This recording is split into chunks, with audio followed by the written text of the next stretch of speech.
So I think most founders usually have a niche, right? So I was very good at business. I mean, at least that's what I think. I'm not sure if I'm good at business or not in reality, but I think usually there are two, three kind of founders in the market. Somebody who's very tech focused, somebody who's very business focused, somebody who's very people focused, right? Um, Tech focused or product focused, I mean, they have a clear path that they become even better product managers or tech managers. Suppose they join, let's say if the startup shuts down or they end up selling, they join a company, they become better because they have a lot of business context available, right? When you're running an organization, you you basically have to hire people, um, you have to do a lot of stuff in terms of ensuring finances are in place, product market fit is in place, company is growing, you deal with a lot of problems that you don't deal with on regular basis, makes you a more rounded person in general.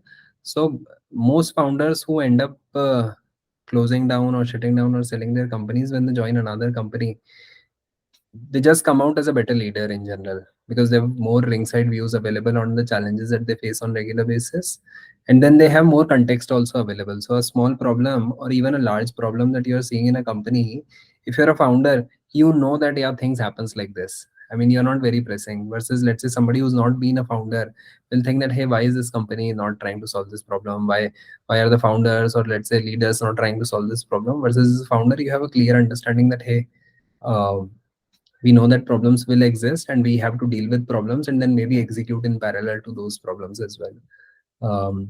Most founders, I mean, also figure out their niche when they're doing a startup. Most of them usually make a good career in the niche that they have expertise in. I was, because passionate about business all this while, it became very easy for me to take up a role which is more business focused, which is more growth focused. Aligned to your growth. Yeah, aligned to the growth. I can take up a lot of business decisions very easily. That's what I've been doing for last 10 to 15 years. So I think the role was very aligned, right? Same thing happens for tech founders as well. They can end up joining a tech role. They'll be more rounded in terms of taking those decisions, taking more realistic decisions.